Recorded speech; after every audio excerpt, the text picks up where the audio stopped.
For there went a virtue out of him and healed them all. So the people thought that when Jesus touched them, oh, I could feel that there was a miracle according to me.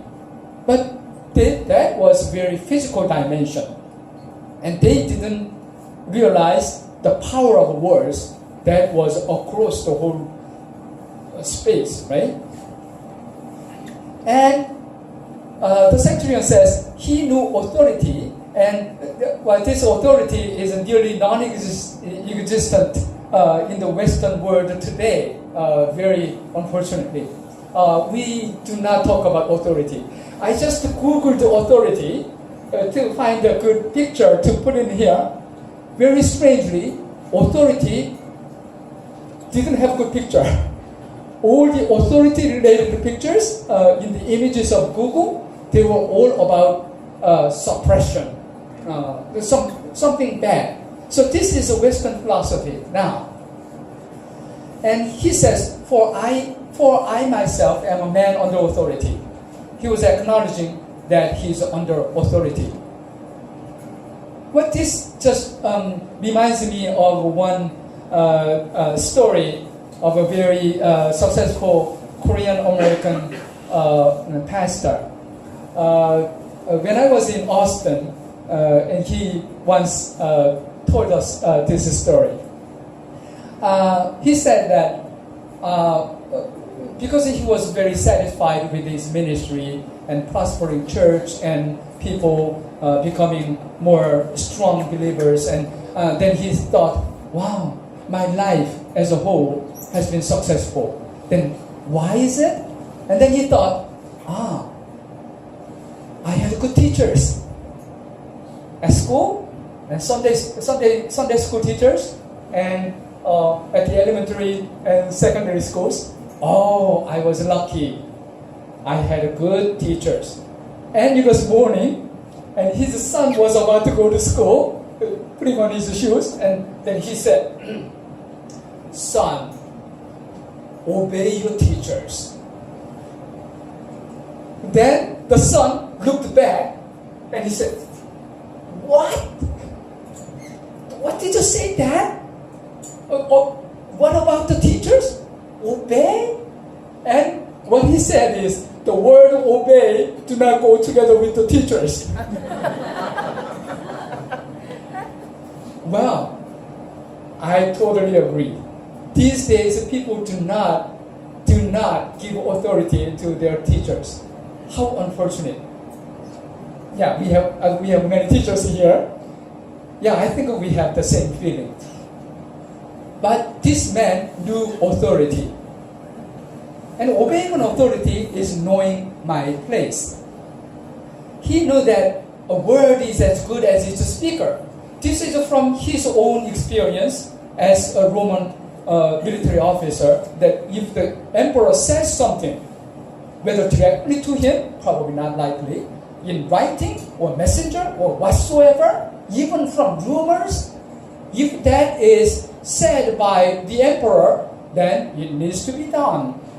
He knew about the power of the words, but interestingly, he was attributing this kind of authority or the power of words to Jesus, and he was treating Jesus as the spiritual emperor. So what he said is, but say the word, and my servant will be healed. And also he called Jesus Lord. Wait a minute. This is forbidden. This is a forbidden word for a Roman officer. Calling somebody other than the emperor as the Lord. So this could be treated as a treason to the Roman emperor. But he was overwhelmed by Jesus' power, and he confesses that Jesus is the Lord. So, in sum, why was he special? He practiced extraordinary love. He was modest and respected others who, from the social system, didn't deserve that kind of respect in a social norm. He was a man of faith of a higher dimension, not just the touching or something like that, but even just saying would work. So we have some points to ponder. The consequences of a simple faith. Jesus is surprised. And Jesus is being surprised occurs only twice in the Bible, and one at the rejection at his hometown. After performing all those miracles, they rejected Jesus, and Jesus was amazed. And here at Capernaum, this centurion amazed him. And Jesus says, I have yet to come across this kind of simple trust anywhere in Israel. The very people who are supposed to know about God and how He works. So this kind of simple trust, right? We make things too complicated. Unfortunately, making things complicated is my job too. I always make something that looks fancy so that they can be published. But I feel ashamed. The truth is often very simple. Remarkably simple. Remarkably simple. And the consequence is the servant became well and strong, not just healing. When the messengers got back home, they found the servant up and well. It's not like when they went back, the servant, he was recovering. He was getting that. No, he was up and well. He was strong and powerful as ever. And Jesus said, go, it will be done just as you believed it would. 네가 믿은 대로 in Korean. It's not like just as you wish to or something, but as you believed. So the person already believed. He believed that, my servant will be not only just cured, but he will be strong as ever. This is the content of his belief. Jesus is not miserly. His blessings are not, the blessings are for abundant life, not merely coping with daily trouble. Yeah. He is here. He came to us to give us abundant life. What are people to us? Are they instruments? But this is the thought of the times now. We always treat our people as our instrument. Our employer, he gives me my paycheck, right? Employees, they are earning money for me.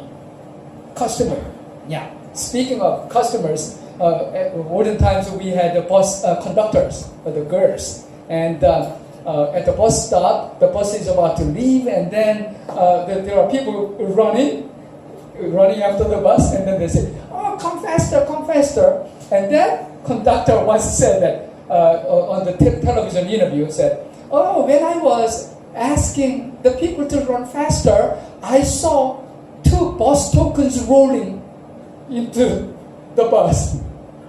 She was thinking those passengers, the customers, as bus tokens, right? Not as a human, but 2 tokens, okay. How many tokens do we have in the bus? Yeah. So everything is instrumentalized now. Even friends and even our children, they're shocking me. And what is the foundation of our human relationship? Yeah, this is what we need to think about. Get the power of His words and our words too. God's creation, of course we know that God created the universe with His words. But not only that, but everything afterwards in the human history, that is all done with words. Even our prayers or earnest solicitations of the Holy Spirit on behalf of us, everything is done in prayers. And God is also continuously speaking to us through His words, which is the Bible. And then our relationship is built on words and words. The power of God's words is reflected in the power of human words. Of course, I can ruin somebody's day by saying something, just one thing, right? And I can make one person a day by saying something too. our human language, our words have power. Not as much as God's power, God's words, but that is a reflection of the power of God's word. So this is an amazing thing that we are doing something that God does, right? Even though with moderate limitation. A word aptly spoken is like apples of gold in settings of silver from the Proverbs. A gentle tongue can break a bone. Right? Breaking a bone just reminds me. I heard that American kids, if they are ridiculed or harassed by somebody, and they often say that sticks and stones may break my bones, but words don't hurt me. Right? Something like that. Yeah, that's it. Something like that. That's it. Yeah, but they, interestingly, they say that, stones and sticks and stones may break my bones, but words don't hurt me. And then they do that a couple of times and then they cry. What does that mean? Of course, words hurt. Words are very hurtful, right? Everyday miracle occur through words. Last year, some Christian movie, Miracles from the Heaven, was released, and that is a great movie. And it just shows how our little things, little sayings can go to miracle. Yeah, that is a good one. I don't want to go into that. But words, of course, they have limitations, and words may be sometimes vacuous. And interestingly, this is a sideline, but Asians and Westerners approach this limitation in a different way. So Asians rejected the words because words are limited. So they always said that truth exists beyond words. So if you go to Buddhist temple, the lecture hall is a silence hall, which means that you cannot transfer any truth through words. Interesting. But Westerners, they tried to cope with this limitation of words by proliferation. So Westerners talk a lot to make up for that limitation of words. The Koreans or Asians, we decide not to talk about it, right? We just think that, they will know. I'm sorry, but instead of saying I'm sorry, they will know. This situation, this is simple. They don't say thank you, they will know, right? Of course, our words have limitations, but they are powerful, just as God's words are. And our final point is call for concern for insiders. Okay, gospel for non-Jews. The Bible says, I say to you that many will come from the east and the west, and will take their places at the feast with Abraham, Isaac, and Jacob in the kingdom of heaven. But the subjects of the kingdom will be thrown outside into the darkness, where there will be weeping and gnashing of teeth.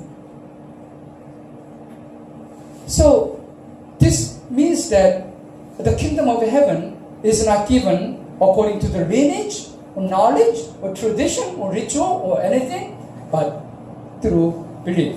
So faith in Jesus is what matters. Faith and faith only. That's a consolation. We don't have to do a lot of things. We don't have to be something very special, but faith. Then, why the mainstream people get rejected? In a sense, these mainstream people can be some Christians like me who lived most of the time with the title Christian, even though my life didn't really match that title. But so-called, I'm kind of mainstream Christian. Then we are in danger. I am in danger. Why would they be ever rejected by God? Because they take everything for granted. And they are mostly cruel and usually impolite. This may sound a little bit strange, but many non-Christians accuse the Christians of saying that, they are just, too pig-headed. And they are very cruel and they are impolite. but they want to be treated nicely and politely. And I have same experience with many fellow Christians too. And they are extremely self-centered. Look at these Jewish leaders. They condemned Jesus, right? But they wanted to please the centurion. They pleaded Jesus earnestly, and very interestingly, I looked at the text over and over, and I don't know, I don't have that kind of intuition because that's English, but the English verse says, this man, the Jewish elders are talking about the centurion, this man deserves to have you do this. Somehow I feel that these Jewish leaders were thinking that the centurion can give commands and he deserves, and oh Jesus, you do something for him. I don't know whether that is right, but probably right. The Jewish leaders were thinking that this man deserves to have you do this.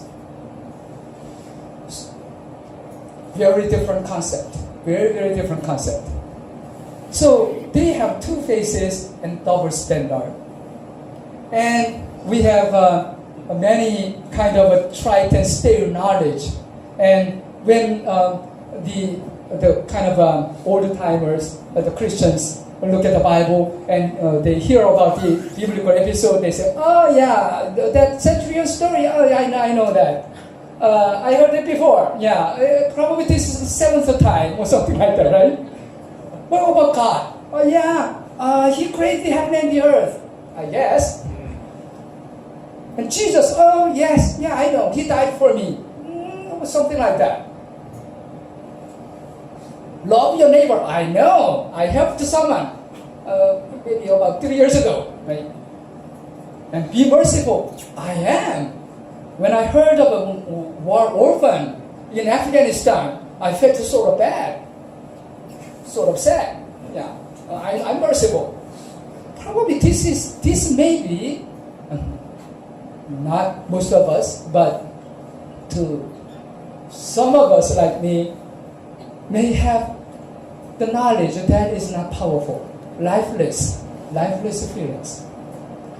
And sometimes we are very quick to judge and slow to sympathize.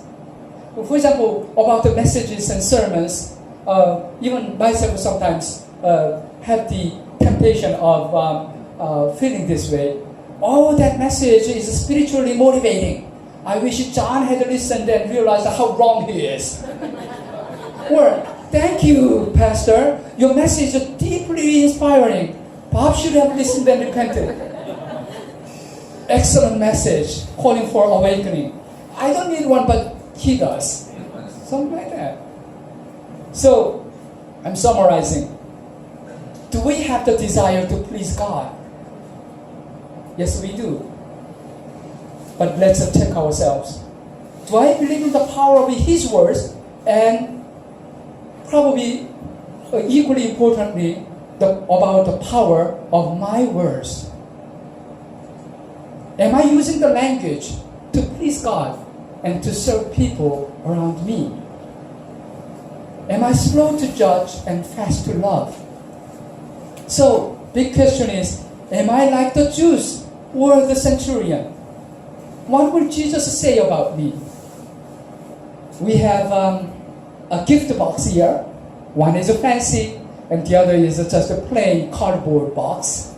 Right? It could be a ramen box too. Right? But what matters is if the fancy box is empty, that means nothing. But if that kind of a humble box has these diamonds, then that is something, right? Jewish leaders, they have all the appearance of holiness. But if they are empty, that means nothing. They do not have values.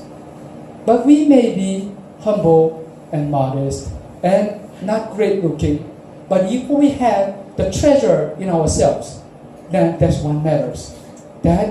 So content is what matters, not the cover. Let's pray.